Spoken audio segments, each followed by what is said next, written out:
I can't tell you how excited we are. It's Spirit Sessions of View of the Light this Sunday to welcome our special guest. I've been looking forward for this for 2 or 3 months. And I have Pam Grout on Spirit Sessions of View of the Light. And Marla, can you say just a few things about being a super fan of Pam Grout and why you're on here today? Oh, yeah, I'm very excited to be here because Pam Grout's book, Think and Grow Rich, was very instrumental in changing my life for the most positive that I've ever experienced. I have angel bumps right now just speaking about it. So super grateful to be here with her. Pam Grout, would you introduce yourself, please? Oh, me to introduce myself. Well, I'm just thrilled to be here. I love speaking with people of the light, and I know you guys are, so I'm grateful to be here. To introduce myself, I'm just a human being, really hoping to live from my highest self, to channel the light that we all are. And I feel like my highest aspiration is usually just to get out of I know mind, to get away from I know mind. The more I can release anything that I've learned in the past, anything that I think I know, the more spirit can come through, the more the light can come through. So, I mean, people like to know what is your, thing in the world. And I'm an author. I've written 20 books. Well, actually, I guess if you call ESquared the second version, I've written 21 books now. But anyway, 20 books. And I've always been a writer. I've done a lot of travel writing. I've just lived a very, very blessed life, partly because I know about this light that we all are. And I've been able to do the thing I love. I feel like all of us are creative. In fact, one of my books it's called Art and Soul Reloaded. And there's a test in there about, there's the LSAT test to see if you're, can get into law school, the MCAT for med school. But here's my test of, are you creative? And it has one question: are you breathing? And if you answered yes to this question, then you are highly creative.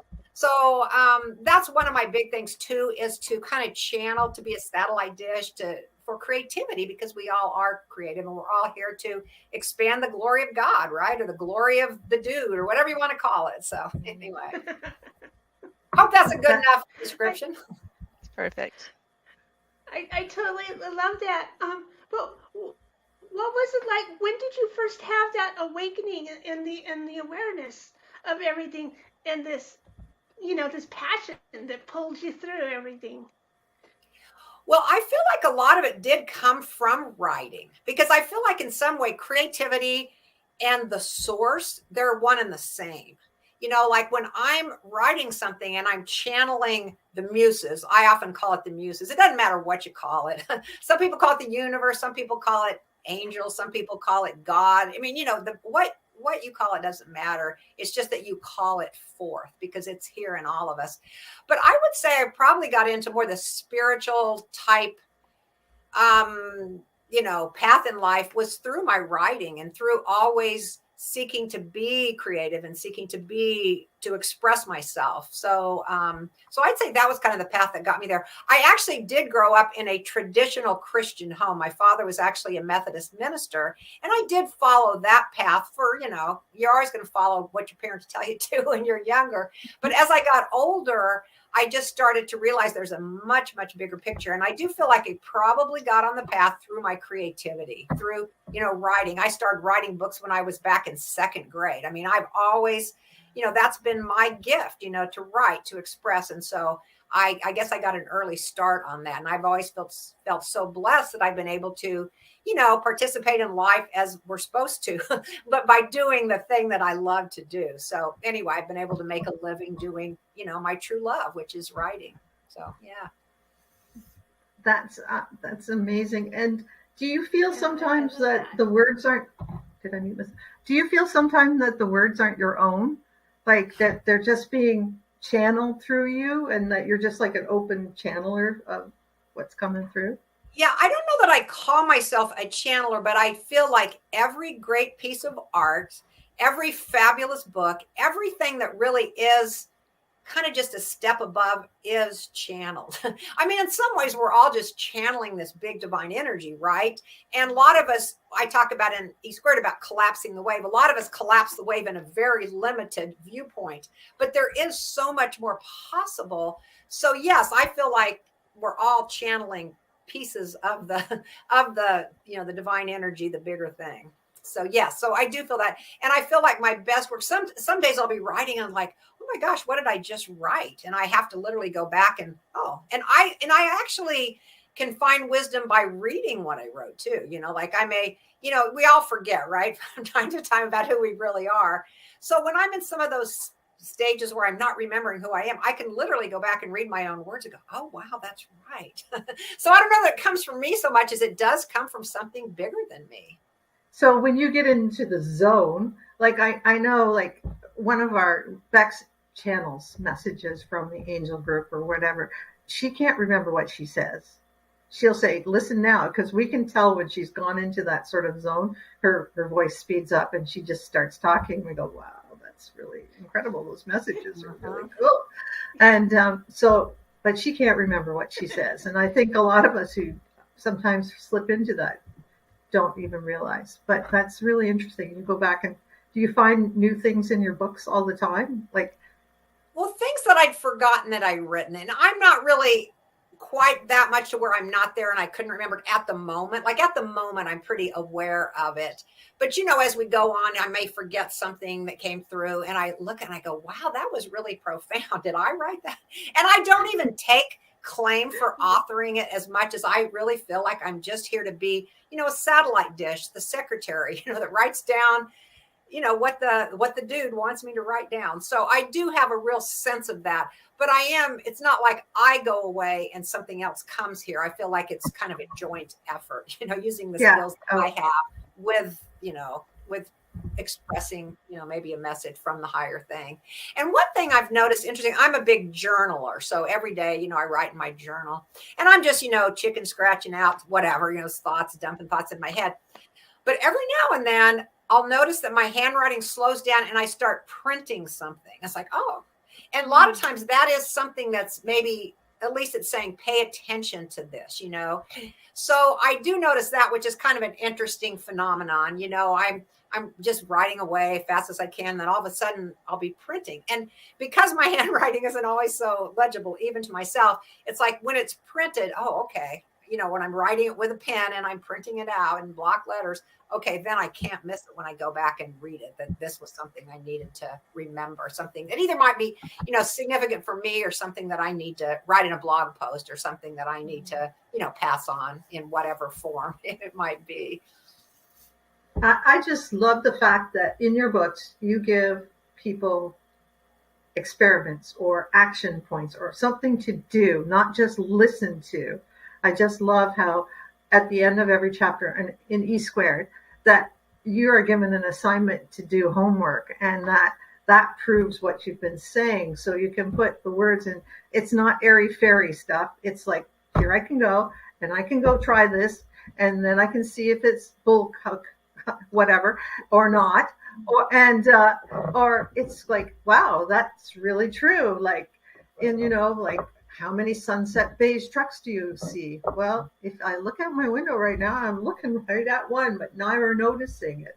And part of, I think, what your experiments or E2 says is start noticing the world without, instead of just always being in your head listening to those same negative thoughts over and over again. I don't know, maybe. What do you guys think? Yeah, so true. So true that we are connected to everything and everybody. And then we tend to animate into our life whatever we're putting our attention upon.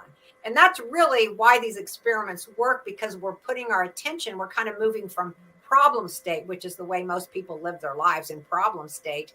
And then we're moving into possibility state. And when we're in possibility state, we're able to see more of those connections and those signs and all the gifts that the universe is constantly wanting to bestow on us. Yeah, problem state is a lot of things that we do. Like people say, I live from paycheck to paycheck. Right. Instead of, so there's a thing where we want to manifest more money, but we're always, I've got all these bills and I have to pay them. But how do we do that? What's the one of your, from the Course in Miracles to Thank and Go Rich to E2, you talk about this. What is your advice for people on this? How do you get out of that? It goes back to, what are you placing your attention upon? You are going to animate into your life what you're putting your attention upon. And if you're putting your attention upon, oh, I'm living paycheck to paycheck, well, the universe hears that and seconds it. The universe is literally just reacting to what you're putting your attention upon.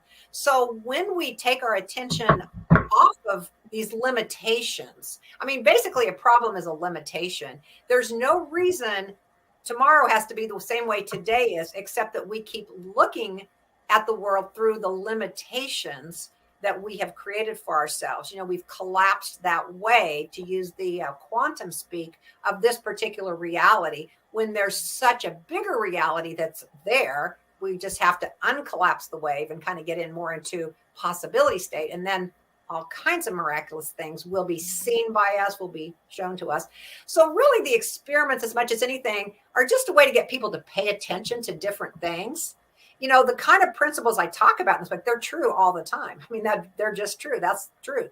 But people are not paying attention. They're focusing on the paycheck to paycheck, or the, whatever problem that they feel like they're trying to escape from. Even when people are doing all these affirmations and things, that's like saying they don't have it now. So that's why gratitude's so important, because it's like you're acknowledging, I am, blessed beyond measure.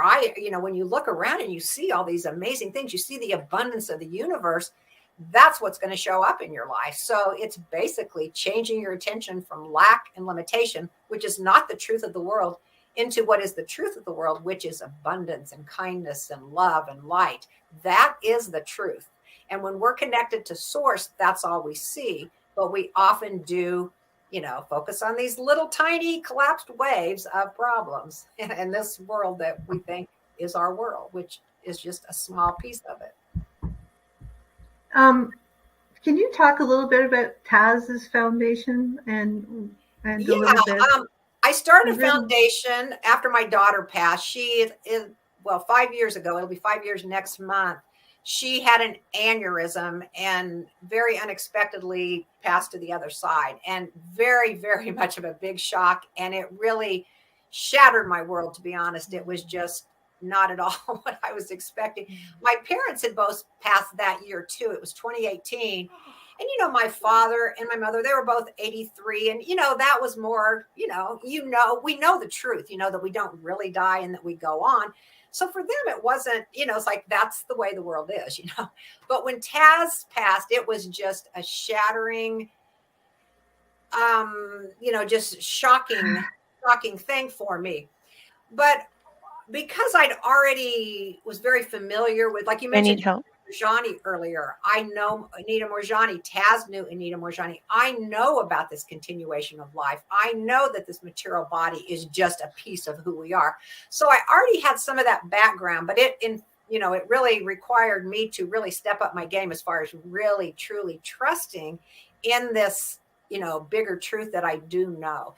But anyway, after she passed, one of the things that I did, again, how are you coping with this total,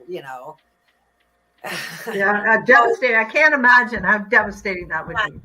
And so we always had a little game that we played, this little 222 game. And it started when she was in junior high. And so we'd see pictures of 222 different places, and we'd, text a picture of it to each other. And it was just a thing, 222. She had started this Facebook group when she was in junior high. So it came to me soon thereafter to start the 222 Foundation, the Taz Grant 222 Foundation. And so every year on February 22nd, 222, we give a gift to a person or an organization that's working to change the consciousness of the world. And the 222 Foundation supports things because when we change the consciousness of the world, then the world starts to change. I mean, as long as we stay in the same consciousness, we're going to get the same results. We're going to see exactly the same. So consciousness needs to be changed.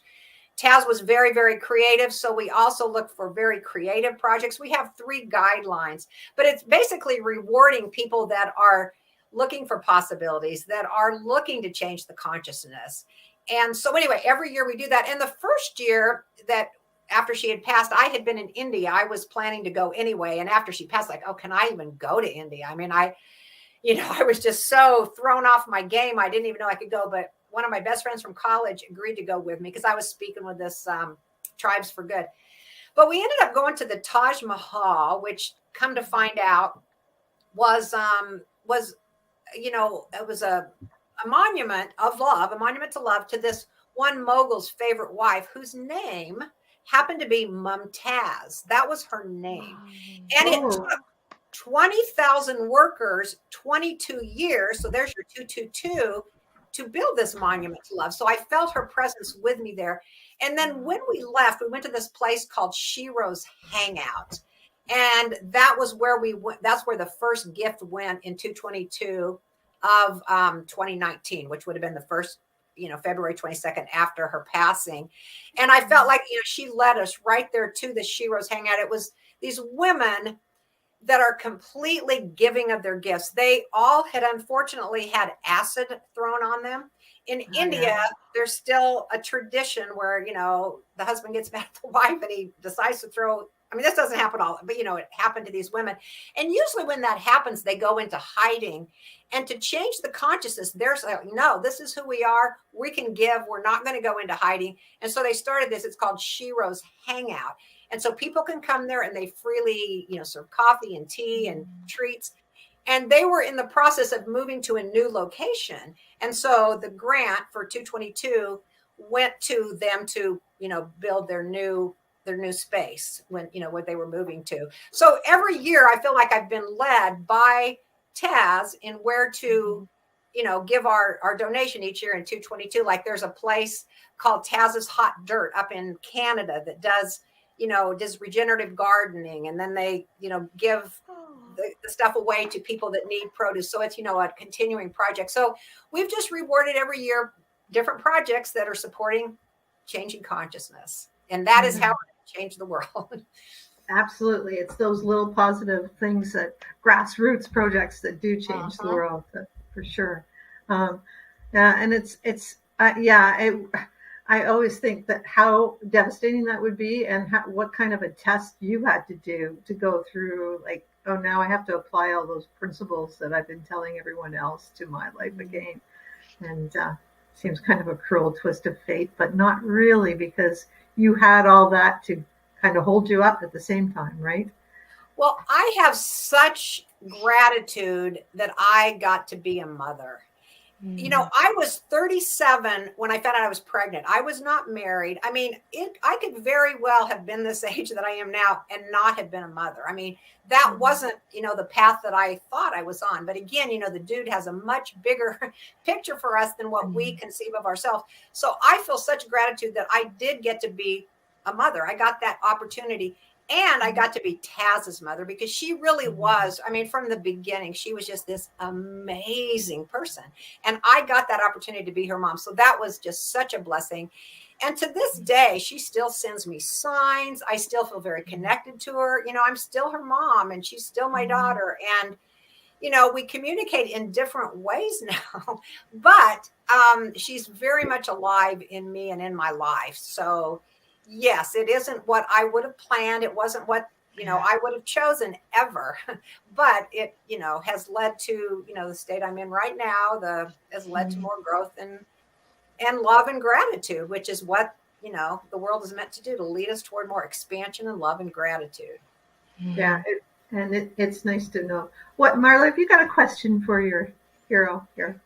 Well, I was just I'm kind of curious, like what one experiment, 'cause for me, the experiment that really has been super powerful and life-changing was that one we spoke about before the show went live, about the daily gratitude practice, 3 new things every day, writing it down. And now I've been doing that for about 6 years and seen my life change tremendously. So I'm just curious if you've heard or if you've seen in your life one specific experiment that consistently people are always saying, like, this one is the go-to, like, this is incredible. Yeah. Well, when the book first came out 10 years ago, I'm sure over the 10 years, I've probably gotten more than 1 million emails. And they usually start with, OMG, you're never going to believe this. That's what they often start with. So I have heard so many stories. So, these amazing miracles. Things that, in fact, in EQ, which is kind of the follow-up book that had 10 more experiments, I had a chapter called, well, duh. Meaning, because we think, this is such a miraculous, amazing thing. Well, no. Once we realize this is the state of the world, This state of miracles, miraculous living, possibility living, that is the truth. So the well duh parts come from, hey, we're moving out of that collapsed wave that we believed is the way the world is, that we have to struggle and that life is always hard and that, love and joy isn't available every moment in every person. I mean, these are all, games we play with ourselves, but it's not the truth. So I guess, my passion in life is opening myself up to more miracles and also, sharing that with other people. I don't consider myself a teacher. Like some people call me a teacher. Like once this book became big, people started inviting me to come speak and give workshops. And I'm kind of like, well, I'm not really, a teacher or workshop giver. I mostly just kind of write in my blog posts about what happens to me or what I believe. And if other people happen to dig it, hey, that's great. So I'm very grateful for that. But I don't think of myself as having, lessons to teach other people necessarily. I do want people to realize that the world is a whole lot bigger than that little voice in your head that's telling you can't do this or that you're a limited person or that the world is scary. If you listen to that voice, you're going to create the world that a lot of us have created up until now. Right. So your day job is a very arduous one. You're a travel writer. So I know it must be arduous traveling sometimes because it is. I understand that. But tell us when you decided to manifest that little. Well, it's really interesting. A long time ago, when I first kind of heard about manifestation, I had gone to this class. It just appealed to me. It was called Love is Letting Go of Fear. And it was Gerald Jampolsky. It was all about, focusing more on the love. But I also, at that time, the teacher that taught that class was teaching about manifestation. So I had written down a few intentions for myself. And one of them was to be a world traveler, to be a kind and loving mother. I mean, I had these intentions and they've all, of course, come true. But I knew I wanted to travel. World traveler was one of them. And I sort of fell, so to speak, into travel writing. I don't think I even recognized that there was that kind of a career. But I think the universe said, hey, if this girl is going to travel, we're going to have to figure out another way. Because, most people think, oh, I want to travel, so I'm going to save up money. I'm going to work really hard to save up money. Well, that's one possibility. Of course, you can do that. That's one way to travel. Or you can become a travel writer where you get invited literally all the time to come to these really beautiful places and be taken to the best hotels, the best restaurants, the best things to do. So I've been very blessed to be able to see the world as a travel writer. But again, it kind of just happened to me. I had sent a query letter off to Ladies Home Journal, and it was just about being a freelance writer, because at that time I was already a freelance writer. And I mentioned in there that I had just come back from Jamaica, and I'd done a story about that, and that I had been picking coffee in Nicaragua, and I'd done a story about that. But at that time, I didn't call myself a travel writer, but she called me up and she said, where are you going next? We need a travel series. And I'm like, well, I wasn't at that time going anywhere, but a friend of mine was going to Tampa. I said, I'm going to Tampa. You never say no to an editor. And so she says, okay, I need 1,000 words, and, gave me this assignment. So I called my friend and go, can I go to Tampa with you? And so I went and did the story on Tampa. And then from there, I found out that once you get assignments like this, you will get invited all these places. I mean, I literally been all over the world on someone else's dime. So I've been very, very blessed. I'm not as focused on travel writing lately. I haven't been doing as much travel writing, but it's been just a blessed life. I was able to take Taz all over the world. I mean, she had been to 40 countries in her 25 years, which is pretty incredible for a person who's 25. And of course, I've been, even more countries than that. And I feel very, very blessed. You realize the world's a lot smaller than you thought it was, and that people are exactly the same wherever you go, despite, these collapsed ways we believe that they're others or they're different than us. That's not true. But you have to get out there and meet these people till you realize that we're all the same. We're all just beings of light and love, right? And we have so much to be thankful for where we live compared to some places, and it's like they're very thankful for their lives, and then we look at our lives and go, oh man, like they don't have this or they don't have that, and you say, wow, they're just as content and happy, and they have a whole different way of being than we do. At certain customs, and it's so interesting. Even in other parts of Canada, it's interesting to see how everybody lives because it's a big country. So it's like, I mean, when you travel over the United States, you find differences all across the country too. So of course, yes, because you can say, I'm not in Kansas anymore. I just wanted to read that one. Sorry, I've been waiting all day. So no, it must be awesome. Yeah, that would be my dream. I've been to every province in Canada except for 3 now, and those are on my list. So I'm waiting. Yeah, Canada's such a beautiful country. I love Canada. Yeah, I love the north of Canada. So I love way north. I mean, talking Baffin Island north and Bathurst Inlet. I love up there. But it's awesome. I just was so your next book. What are you working on your next book? I know you said you were working on it this Well, I've been working on this book for a while. It kind of comes and goes to me, and right now it's currently, that's what I was working on when I was in Spain, in the afternoons. I certainly was out enjoying myself in Spain, but I would work every afternoon. And it's a book I'm currently calling The Ego's Playbook. And it's sort of like, how a coach makes up these diagrams of how he's going to beat the opposing team. So basically, it's kind of a humorous look at what the ego decided to do. I'm a student of A Course in Miracles, and we talk about the ego, that voice in our head, that thing that keeps us, that collapses the wave of this other, way the world looks. Well, that's the ego. And so what the book is, it's like 21 strategies that the ego came up with to own humans, to keep us from recognizing our authentic selves, from knowing who we really are. And I had this book idea a while back, and I've worked on it off and on for some time, but it's currently, the one that I'm working on now. I've also worked some on a book about staying in touch with people on the other side because of so many, experiences that I've had with Taz. So, I'm just the satellite dish. I'm just here to write down what the dude, the spirit, the muses, whatever you want to call it, has me write down. That's awesome. I love that idea about the ego because oftentimes we learn best what we want by seeing what we don't want. So it's like an opposite way of learning how to do that. Saying, oh, if that's what it's doing, then I want to do the opposite. So that's a great way of going for it. What do you think, Teresa? What do you think about, if you've got a question about your money thing? No, it's all too many words locked here. I don't think I can get all that out of my mouth. But I've been working so long on I'm even a manifestation law of attraction coach. I've been working on this so long. And then Marla had a really neat class, and things started clicking in me. And then we've had different guests, and things are all start clicking. But it's like, I'm tired of clicking. I want it done clicked. I want it to go now. And I'm tired of being in my own way is what it is. Yeah, well, even little things like, I talk a lot about my past. Oh, go ahead. Sorry. Well, she's lagging a bit, I think. Oh, no, my thing is lagging, and so it's just hard to talk. Yeah, so go ahead.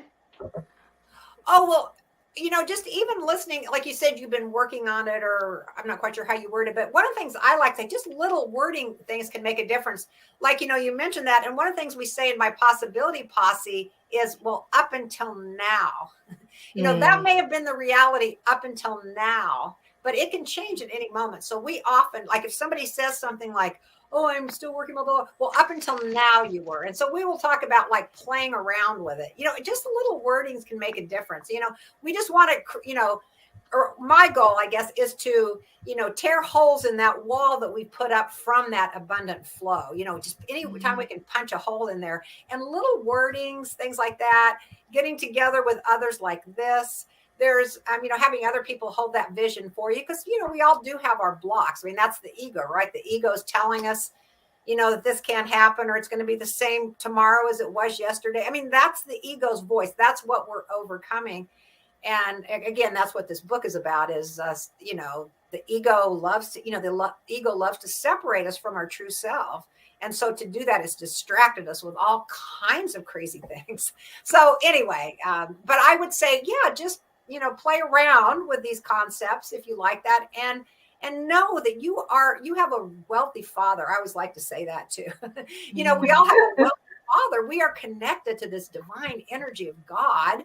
If you like the word God, not everybody does, but I mean, we are heirs to so much abundance, and we just need to start appreciating that and recognizing that. I mean, one of the things I say, I think I might have written this in Think and Grow Rich, I'm not sure, but you go out and look at a yard, and in one little square foot of grass, like there's so many pieces of grass. The consumer message tells us that things are limited and that we don't have enough and that there's scarcity. I mean, we are taught that from the time we're little kids, but it is so not the way the world is. So basically it's realigning how we see the world. I mean, it's changing consciousness, to go back to the 222 Foundation.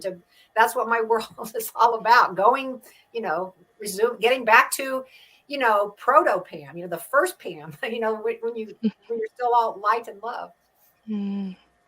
When you thought you could just draw things into existence just by drawing them with your crayons on the paper, right? And you can. It's just like Harold and the Purple Crayon. I love that book. Yeah, that's a great book. That was a great book. I love that book too. Pam, tell us about your groups. You do have a couple of Facebook groups. You have a book study, or you had a book study going on ESquared. I don't know if it's still going on.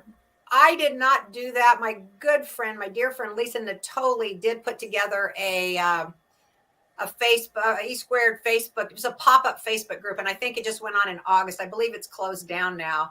And I do think there's some ESquared groups out there that other people have started. But again, I don't see myself as a teacher, so I haven't really started any. I'm members of some of those groups. Like I was a member of Lisa's pop-up thing, and I would put something on there every now and then. But I myself don't have those kind of groups. Again, I'm very clear. I've gotten clear instruction from the dude that my task in life is to write. And when people started asking me to come give workshops, I mean, I would do it. But again, I've got my marching orders are to continue writing, continue expressing myself in that way. But so if you look on Facebook, you may find some of that stuff. It's not me generating it, but there are those kind of groups out there. In fact, I believe, I talk a lot about possibility posses. And again, that goes back to getting together, not talking about all the problems we have, but about all the possibilities that are out there. And this group, this pop-up Facebook group that Lisa started in August, I believe some of them have now gone on to create a possibility posse of their own, which is on Facebook. So I think if somebody looked on Facebook, they could probably find something, but it's not me generated, or I didn't generate it. On the level of my consciousness. I may have created it in some other way. Right. I have to say, I love how you narrate your own books on Audible, right? All except for EQ'd. I did ESquared, and then I thought, okay, well, we'll let somebody else do the second one. But I had so many people say, we miss you. Even though it was a professional actress who is much better than me, people still like hearing, they like hearing the author's voice. So anyway, do that. It's so enthusiastic, and I know that you kind of just talk about it. It's so great to listen to you. I mean, I have no problem listening to you all the time. Thank you. Hey, Marla, have you listened to some of Pam's books as well? Oh, show your oracle cards. Oh yes, the ESquared, the Oracle of E with you and Colette Baron Reed. Yeah, those were fun.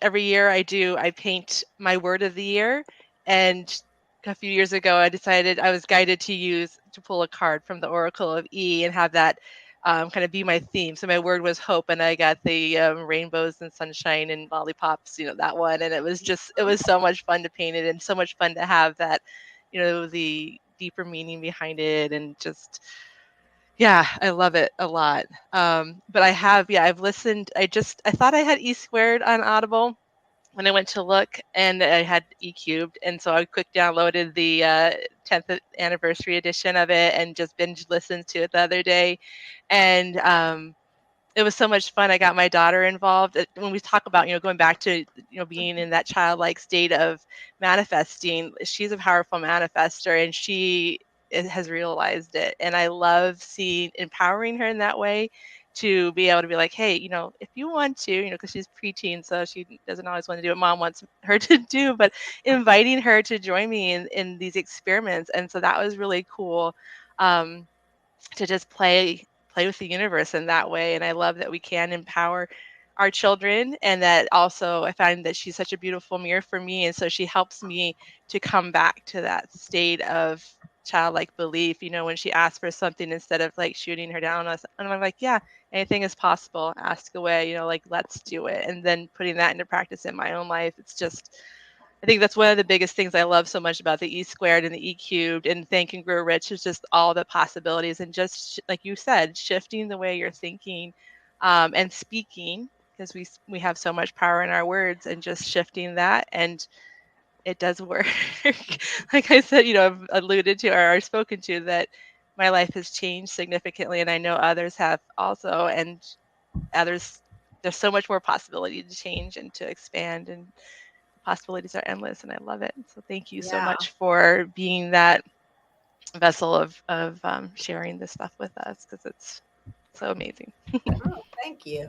Well, I have a fun story. I think I put this in my Course in Miracles experiment, but again, out of the mouth of babes. And, we said a lot of it's getting away from our I know mind and getting back to being like a child. And so somebody sent me this story that had happened. I love all these stories that I get. I feel like part of my mission is to share these stories so people will realize, oh, well, if that happened for them, it could happen for them. But anyway, so she had told her two young boys, yes, I'm reading this book, ESquared, and you can manifest what you want. And so we've got 48 hours. So one of her sons said, I would like a turtle. And she's thinking, oh my gosh, what have I done? How's he going to manifest a turtle? And so she started freaking out, like, oh, maybe I shouldn't have told them about this. Well, so that night, she puts her sons to bed, and out of the blue, again, I love that synonym for God or the duty of the universe. There's a knock on her door, and she kind of lives out in the country a little bit. She's like, who is here? It's a night. Why is there someone knocking on my door? Well, and then it was a guy that somehow was a friend of somebody. I can't remember exactly what it was, but it was a guy that worked for the highway department. And he comes up and he goes, I found this turtle yesterday, and I thought maybe one of your boys might like it.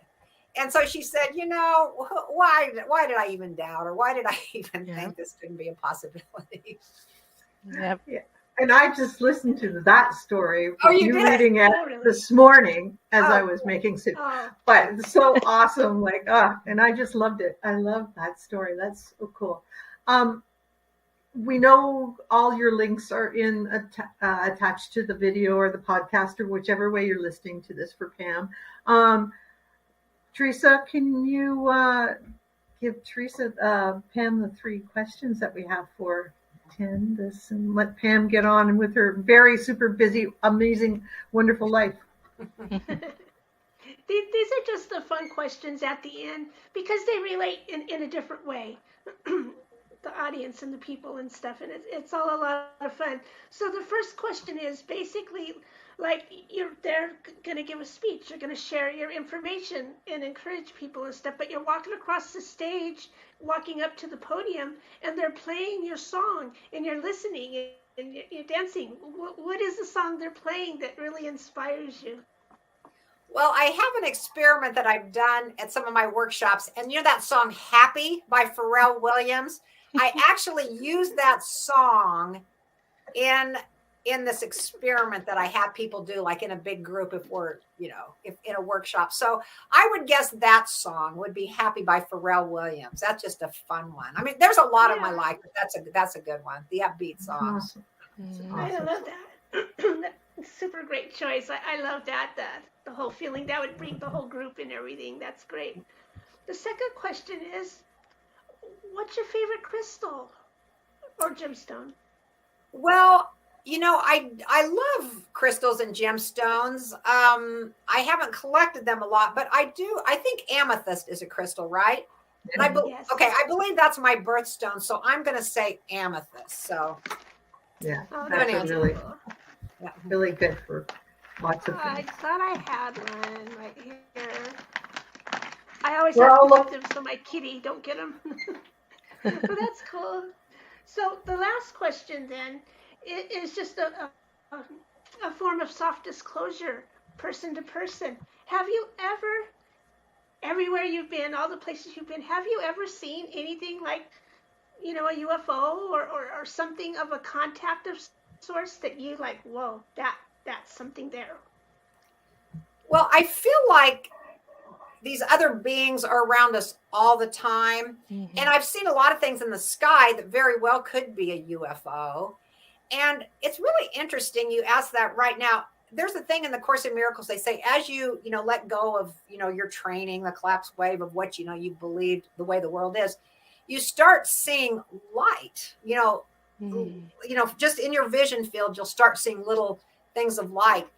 And I didn't even, the other day, I was like seeing these little visions of light. And I was thinking, I didn't even think about, oh, this is maybe what the Course in Miracles is talking about. Until I was talking to a friend of mine who's also in the Course in Miracles. I thought, oh, wow, that may be what the Course in Miracles is talking about, where you start seeing these flashes of light.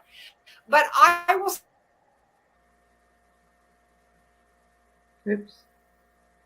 You got so high vibed. Hopefully she'll be right back. That happens. Did everybody see the little 2340? If you take a look, you'll see a nice orb go past beside Pam. 2340. Yeah, 2340. You guys will have to check that out. Pam hopefully will be back in a second. I think she just blew up her internet with being so high vibe. Oh, she's back in. There she goes. Let's add her. Okay, we'll add her back in. Just a second.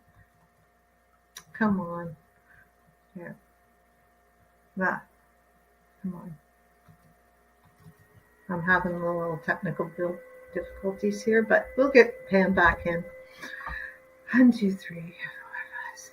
Well, I had a manifestation I can share because I'm not as versed in her work as you guys are. I've been reading it all along. I only recently was able to read that book, and so I knew she's coming on our show, and I'm doing my thing. I'm over there. I'm making myself like a goddess shower. It's a body scrub, and I use honey, coconut, and stuff like that. And I brought I put muses. There she is. Oh, you guys, And I am so sorry. I got a little message that your power is running low.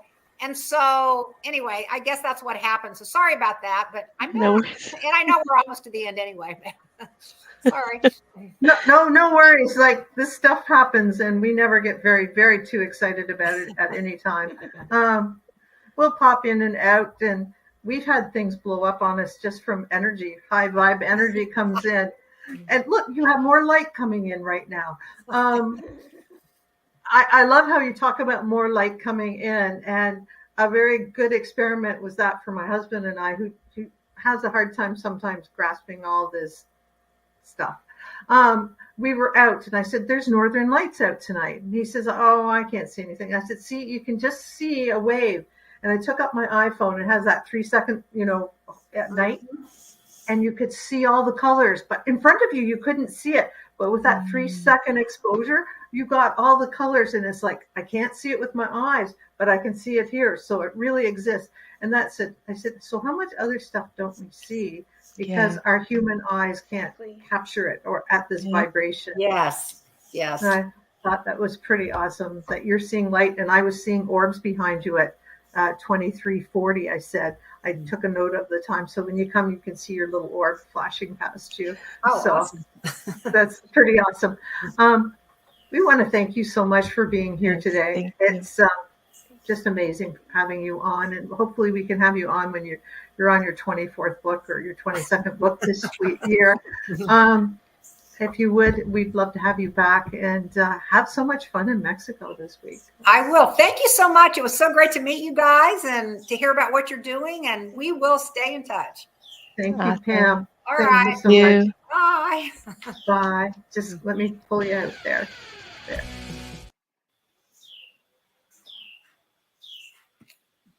My tech.